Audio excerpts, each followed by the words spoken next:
Hi friend, welcome back to my channel. Today we are going to be talking a little bit more about, actually we're not going to be talking, I'm going to be sharing a little bit more of my story with you.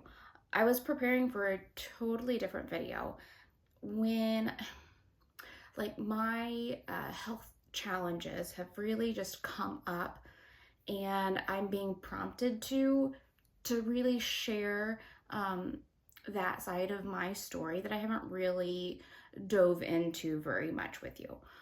So that's what we're going to be talking about today, and kind of some of the things that I've learned from my personal health struggles that I think might relate to you and your journey.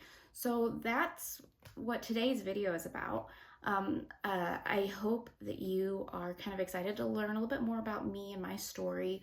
And I hope you find some hope and inspiration in that. But mostly I really think that it's really important for you to hear how struggles can teach us really important lessons that we can grow from, instead of it being a detriment to our lives, how it can really be a blessing or be something that adds to instead of subtracts from. So that's my hope for today. I have zero notes for this. I have no idea how this is going to go, what my talking points are or anything, which is very uncharacteristic of me. But we're on this journey together. So I really appreciate you being here. I'm so excited to really get into this. And yeah, my name's Laura, and this is Purely Intentional Living. Where to begin? I guess I'm just gonna start kind of at the beginning and see where it takes us. As all good stories do, they probably start at the beginning. So, as many of you know, I have chronic health issues. Especially here in the last few years, it's really dominated my life in a way that myself and my whole family, we've had to make some really drastic changes to accommodate my health needs. But many of you don't know is I have multiple chronic inflammatory conditions. And in the present moment, right now, the more pressing one is actually my oldest illness. I don't mind sharing. I have endometriosis, which is a chronic inflammatory condition. Lots of women have it now, and I really do think that the prevalence of endometriosis specifically has really blown up in the last few years. I hear so many women, especially around my age, that have it, and I feel like that, I mean, it wasn't a rare condition when I was first diagnosed with it by any means, but I feel like it wasn't nearly as common as what we're experiencing today, which is just interesting. It's interesting for me to think about those kinds of things. But anyways, I have endometriosis, and right now I'm currently really struggling with it, so much so that I'm going to have a procedure done. I've had several procedures done in my life, and I'm having, hopefully the final one, that's where I'm having my hysterectomy. So that's what's happening right now. But I also have another autoimmune disease, which again is chronic inflammation of specific organs. And so that's just really been a big story in my life. It's been a big part of my life. I developed endometriosis when I was 14, which is really young. I mean, that's pretty young to have a chronic health issue. I mean, it could have been worse. It definitely wasn't stage 4 or anything, but it was enough that the pain was really bad. It took me almost 8 years to find any kind of relief from it. So, and that was me having my son. Actually, after I had my son, we were able to suppress my whole system for quite a while. And I found a lot of relief after I had him. But up until that point, from 14 to 23 when I had my son, it was nonstop, just trying different things to hopefully something worked, and it really, really didn't. Um, but anyways, 14 is really young to have kind of some big health issues. Again, it wasn't like life threatening, but it was enough that my whole life was really different because of that, especially like reproductive systems. I mean, I barely begun my reproductive systems, and then they were like just completely abnormal basically from the very beginning. So I've never been very connected to like that part of my being because it's never been there. It's never been healthy. I've never known health there, in reproductive wise. And so it's just really, my life looks different than a lot of others because of that, because of such a young age. I remember in high school, I took a medication that essentially put my body into like menopause. I mean, it wasn't really menopause, but I had hot flashes, I had mood swings, like I had the whole like menopause symptom stuff because of the medication that I was taking to try to help it. And so like when you're 16 to 18 years old and you're in class having some pretty major hot flashes, it's like, it's weird, it's different, nobody else can relate to it. I mean, I had some teachers that could relate to what it was like for them in their teaching role having hot flashes, but being mid to late teens, going through menopause or menopause symptoms, it's very unique. And then later on, I developed my other health concerns, my lupus. It's just, my life has been almost one health complaint after another, it feels like. So I don't really like talking about it. I don't mind sharing my story. That's not what it is. But I don't want it to come off as me complaining because it could be so much worse. I don't know. I don't know how my life is just so unique. Of course, all of our lives are unique, right? But when you have health issues, it just adds another layer of complexity, of uniqueness that a lot of people can't just really relate to. So it's kind of, I don't really like wear that, hello, my name's Laura and I have multiple chronic health issues. Like I don't do that. But again, I was led to come here and share kind of the story with you. So that's what I'm doing. So that's kind of like the early years, that's basically what it is. I still struggle with it. Obviously the endometriosis has returned and it's doing its whole thing. So I'm struggling with that. And I every year it gets a little bit different with my lupus symptoms and how I have to adjust my life. Just is constantly changing, and that's taught me some really important lessons. So I'm going to share with you what I have found those lessons to be and how I feel like they benefit me and my life.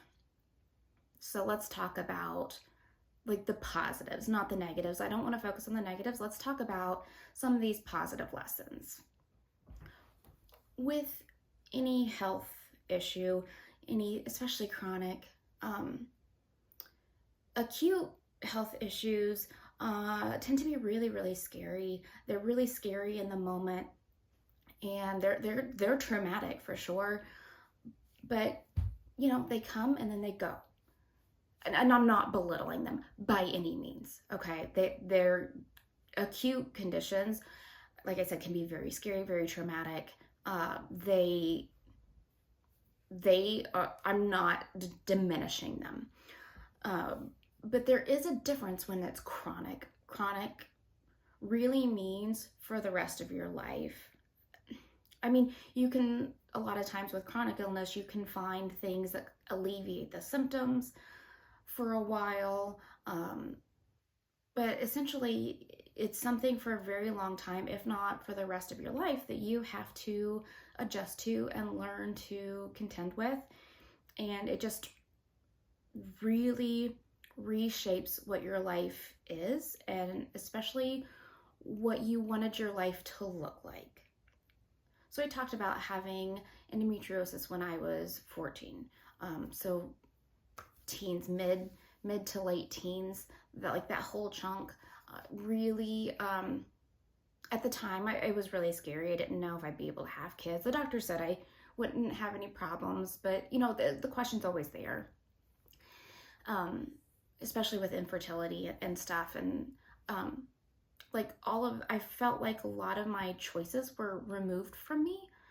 I felt that I needed to rush having children, just because, again, infertility is very common, especially infertility with those with endometriosis. Not that they can't have children, but it can be a really, really intense struggle, a really long struggle. So again, I just kind of felt like a lot of choices, a lot of options weren't really on the table for me. And that shaped the decisions that I made and the choices that I chose for my life. And it really colored what I thought my future could hold. Yeah, I know a lot of kids, we tell them to like dream for the stars, or reach for the stars, I guess, shoot for the moon. Like, we have all of these terms, right, of like dream big, right? Just your life could be anything, so choose anything. And having chronic illness younger, I felt that I didn't have the same options as other people.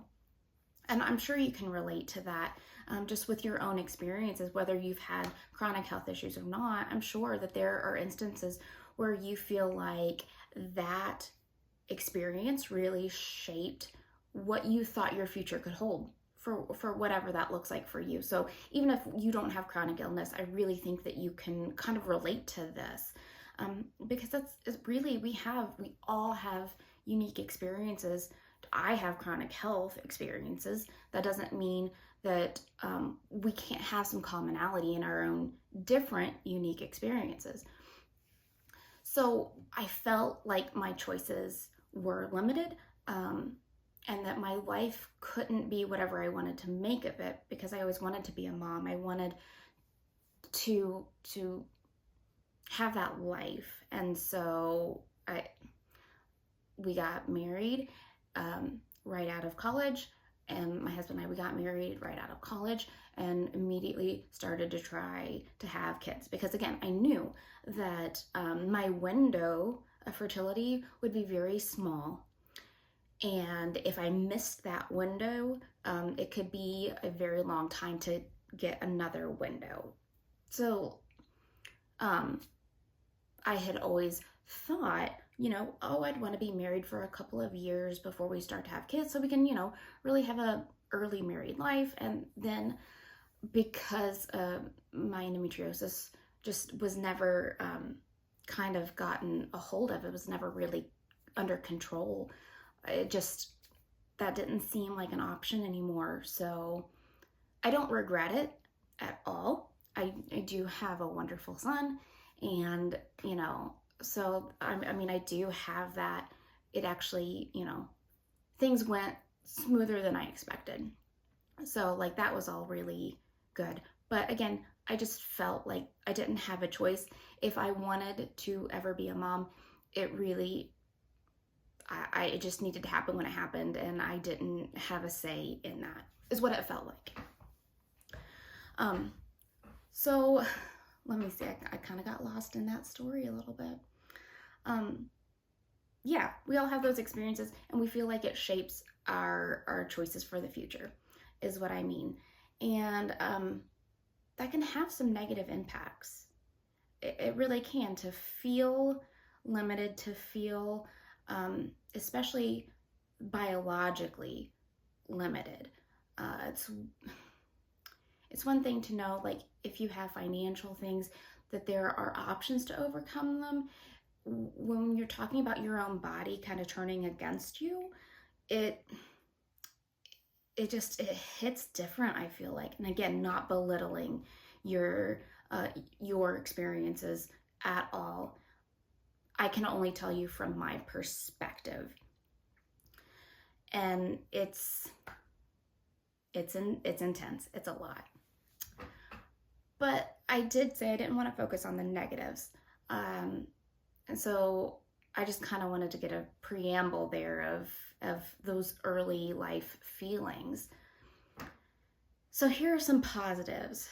Now being in my mid to late 30s, looking back at all of this time, one of the major gifts of the illness, chronic illness, has taught me, and I think teaches all of us, is to listen to your body. I had a health issue flare up at school when I was a teacher a few years ago, and a friend of mine, he came in to help me during my health crisis, and we were talking later on, and he even mentioned, he said, you learned from a very young age to listen to your body and to respect what it was saying. And looking back now, especially preparing for the video that I plan on doing later, it really ties into that. Listening to your body and honoring what it's telling you. It's hard for us to listen to our body. When we go back to authenticity, like I talked about last week, we tend to turn off listening to ourselves and trusting what we in our heart are telling ourselves. But when you struggle with chronic health issues, you don't have a choice. You either listen to your body when it's telling you something, or you ignore it, and very soon your body will shut you down, right? It will tell you, hey, you didn't listen to me. These are the consequences of that right now. And they tend to happen pretty quick. So it makes sense that when I was young, I learned to listen to my pain cues. Pain is a very powerful teacher, I'm sure. Every one of you can relate to that, even emotional pain, right? Pain is pain, and pain is a very powerful teacher. So experiencing pain the way I have, I learned real quick that if I wanted to avoid pain, I needed to listen to those cues of my body. So let's talk a little bit more about the benefits of listening to your physical body. The benefits of listening to your physical body, it's a little bit more in your face than listening to your emotional cues, because society tells us we're taught to live in the physical, right? What's physically happening around you. We think of physical abuse as being worse than emotional abuse. Now we know through psychological research and stuff that they're the same. They're the same level of badness. But through what we've been taught, we think of physical abuse is here and emotional abuse is here. And that's, again, that's not true. But we have been told to prioritize that physical aspect. So when we have physical pain, it's a lot more okay to pay attention to. It's definitely more okay to pay attention. We're taught that it's more okay to pay attention to that physical aspect.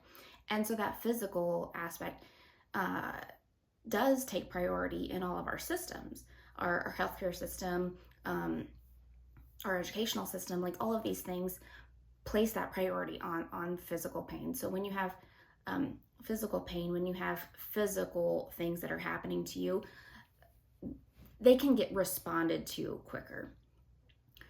So I told you that pain's a powerful teacher, and I learned to listen to that teacher early. I have been really fortunate to have some very good doctors that did not disregard my pain. That is not the experience for everyone, and that is heartbreaking. It is crushing to think about the struggle that a lot of my sisters, not physical, like I don't have any actual sisters, but like all of the women out there who have a very similar experience to me, but were not met with healthcare providers that took them seriously. That's not only are they experiencing them physical pain, that adds emotional pain that, again, I was fortunate to not have to experience as much of that. So it really breaks my heart when I hear those stories. But I was very fortunate to have doctors that took me seriously, who were able to get my diagnoses early on and get treatment early. And so that helped. It helped me know that my pain was genuine, and I needed to listen to that. When we're met with, when those of you that have experienced this, but doctors, parents, teachers didn't take your complaint seriously, it teaches you to not trust yourself, because all these people are telling you that it's not as bad as you think it is. Then you start to, first of all, it hurts you because you're like, no, that this is my reality, and people are not believing me.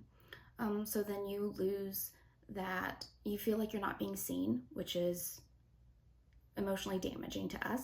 Then after a while, you start to almost trust them and not yourself. So then you also close down that connection that you have with that, and you try to downplay it because everybody is telling you to.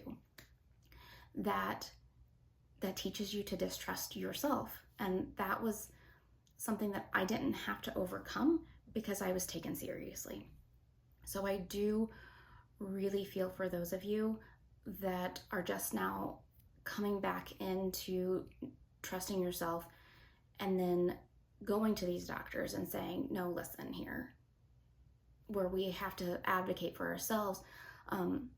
I didn't have to advocate for myself as much as many of you do. So I commend you for that struggle. That is, I don't have words for it. But we do learn eventually to listen to what's going on inside. And so that gives us a connection that those without chronic illness don't necessarily have. So how does that relate to authenticity? Okay, how does chronic illness relate to authenticity? If you haven't watched the video of authenticity after this one, go check that out. I'll link that above, and I'll put that in the description below as well. But how does it relate to authenticity? Well, during that authenticity video, we talked about what authenticity is, and it's essentially who you truly are, who you truly want to be, regardless of the things that we've been taught. So how does that relate?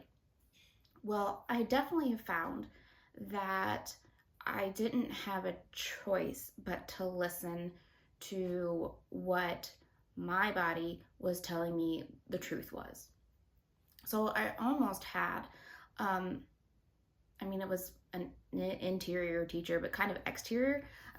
It had that level of physicality that a lot of people don't necessarily get when it's emotional. So because I had physical pain,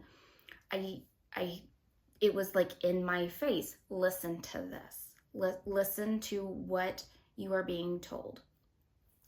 So I had to be true to what my body was telling me it needed. Oh, excuse me.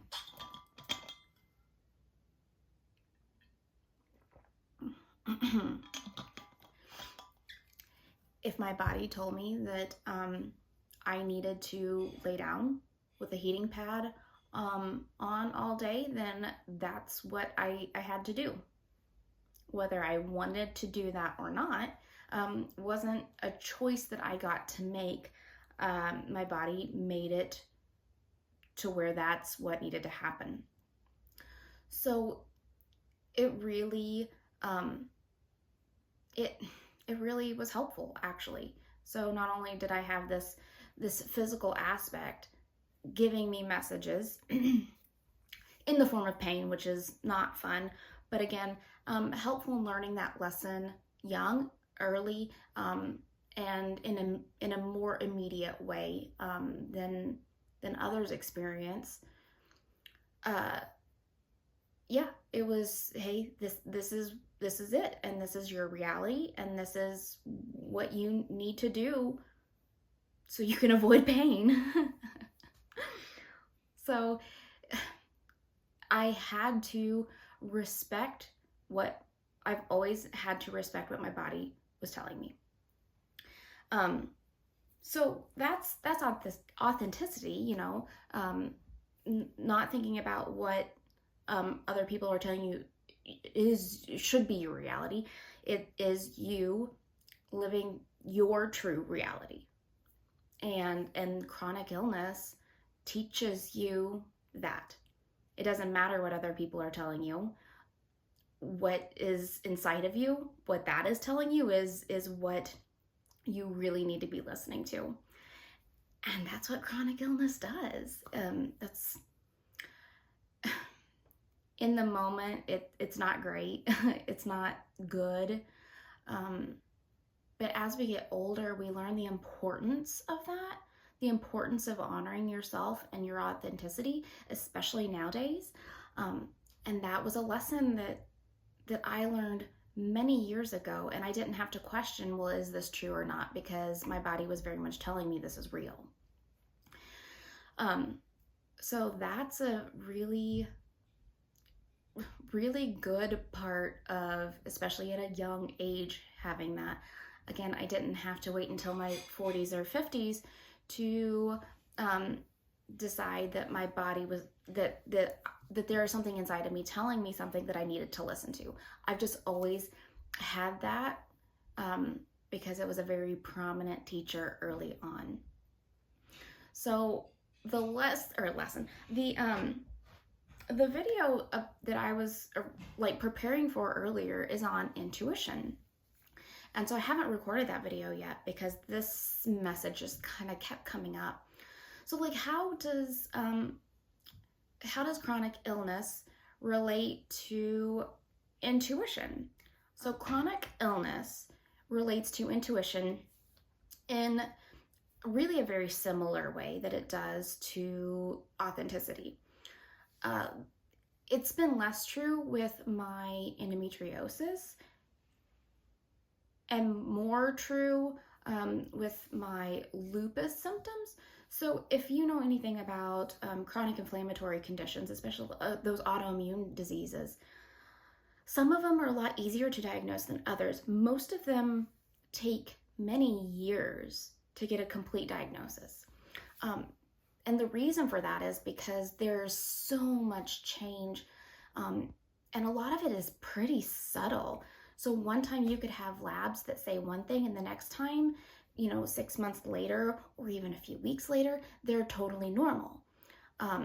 So there's just this huge variability of, hey, I'm feeling this one day, the next day I'm feeling a little bit better. And if you don't catch it right at the right time, the physical aspect of your illness isn't going to be captured. Like the blood work isn't going to come back, right? The imaging that you have done isn't going to show anything in that one moment because it was a few weeks ago that it would have shown it, but right now it doesn't. So like there's just this huge variability in when things are happening and when things can be done as far as diagnostic work. So my other chronic illness has really taught me a lot about my intuition, because I've had to pay attention to when things don't feel quite right. So especially with endometriosis early on, I learned to trust what my body was telling me. Okay, I was trusting what my body told me was going on. With my lupus conditions, they were different. So I knew my body was telling me something was happening. Um, but obviously I didn't know what it was telling me. So I had to just pay attention. Um, I had to pay attention to what the messages were. And then I had to read those messages on a whole new level. So it's one thing when you have pain, mostly you're reading the messages pain. Pain means stop doing that, right? Pain says, hey, something's wrong. When you're in pain, you want to avoid pain, so you stop doing what is causing that pain. In my experience. So the messages that I was always getting from my endometriosis was how to avoid pain, so how to stop it from happening. Those are pretty easy to interpret. With the other inflammatory conditions, they can be really nuanced. It could just be a quickened heart rate. It usually is fatigue. There's usually fever that goes along with it. Like, there are a lot of similarities between all of the autoimmune conditions that can pop up. And so you've got to read those subtle signs and then determine what that message is telling you. So when you are chronically fatigued because of chronic inflammatory illness, I mean, yeah, you just are tired, but how do you prevent tiredness when you sleep all the time? So it's reading those, it really taught me to not only listen to the be aware that there is a message, okay, which is kind of that authenticity component. There is a message and I'm aware of it. The intuition part is understanding that message. So understanding that, first of all, I'm going to honor what is telling me. I'm fatigued. I'm going to honor that, and I'm going to rest. But then paying attention to, but this means there's more going on, right? This fatigue is unusual. There's more going on, and regardless of going to the doctor and them saying we can't find anything wrong, I trusted that my body was saying that there's something off. So it really does help you learn to trust what's going on inside, and trust that regardless of what exterior stuff is, what logic is telling you, what reality out here is telling you, what others are telling you, you have to pay attention to, almost not disregard it, but kind of disregard it and say, this is my reality. This is what's going on.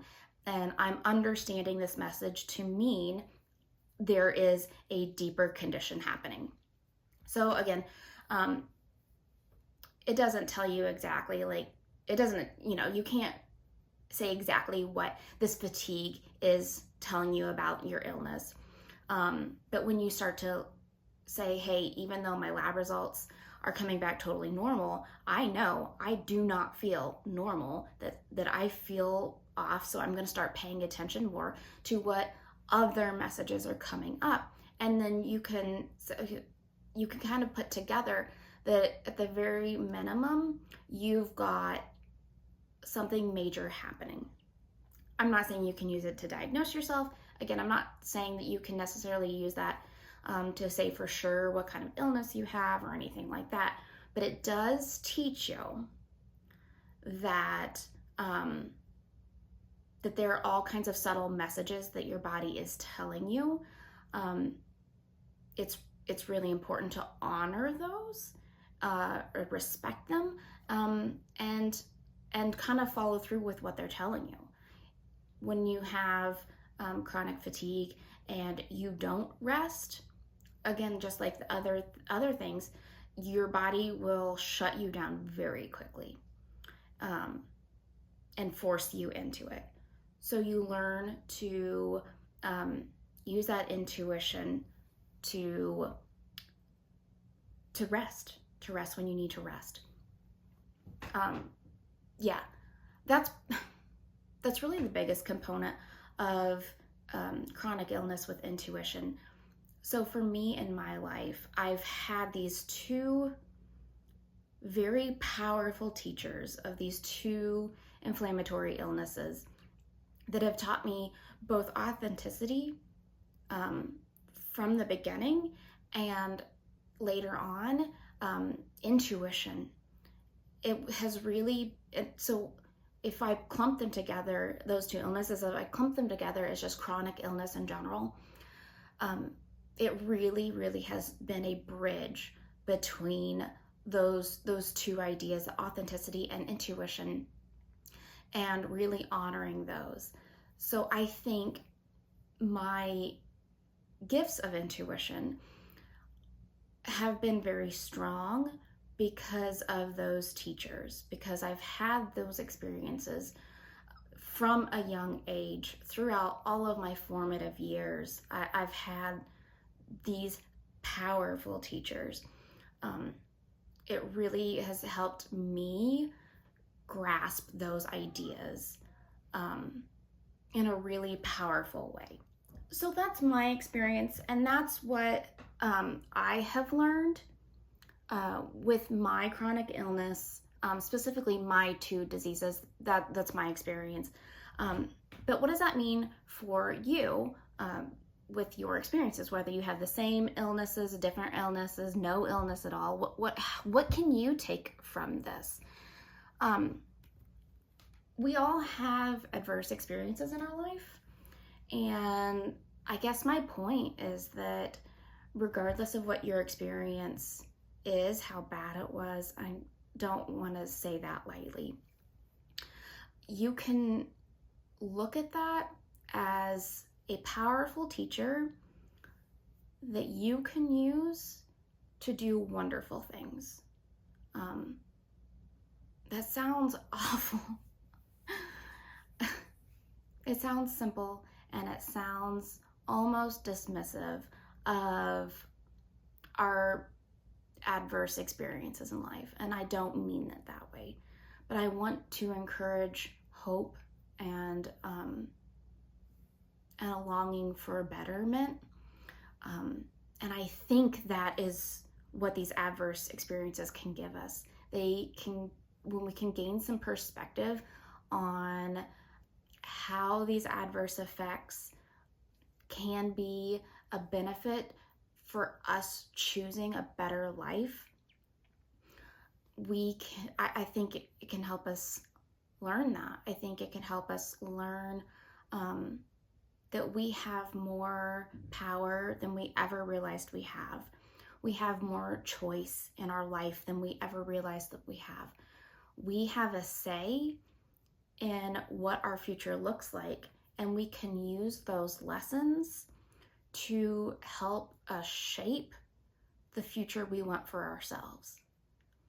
I also think with that like having some perspective there with our adverse experiences, we can find a lot of healing in our younger selves when we experienced those, and afterwards, if we let that experience spiral us in a way that we didn't want to go in.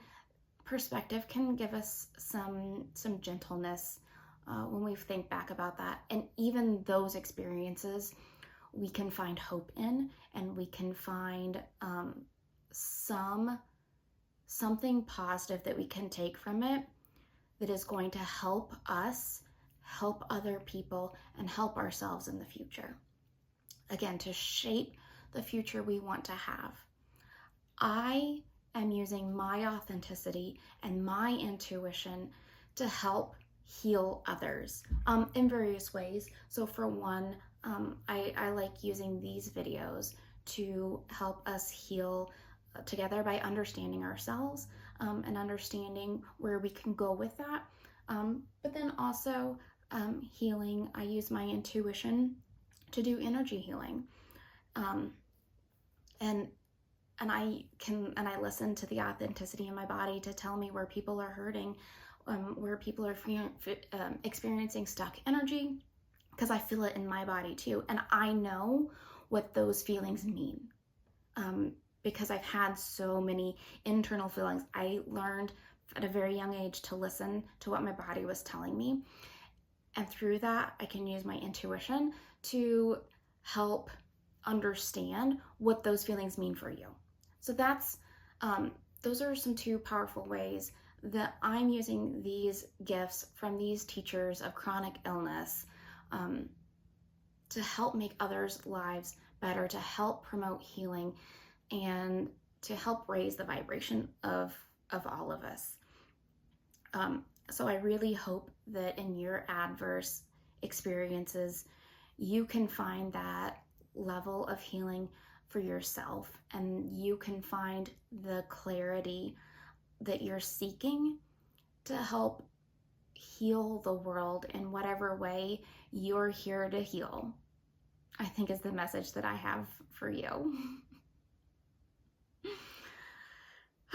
Without a script, I'm not sure if that's the end or not. I do think that that is the message that I have for you today. I hope you did find inspiration in that. I hope you found some clarity, some perspective in that message. And I hope that you can feel the truth in it for what that truth means for you. So thank you so much for sticking to the end. I have no idea how long this video even is, but I am so glad that you are here. I love getting to share my experience with you and helping kind of guide you into how your adverse effects or your adverse experiences can really benefit your life in a really meaningful way, that you can make something good and powerful out of something that wasn't so great. So I love you all so much. I genuinely mean that. Thank you for being here today. Thank you for watching this video. Like, subscribe, all those things. If you're just here passing along, thank you so much. Again, I hope you found something powerful in this. Until next time, I hope you choose to live your life with intention.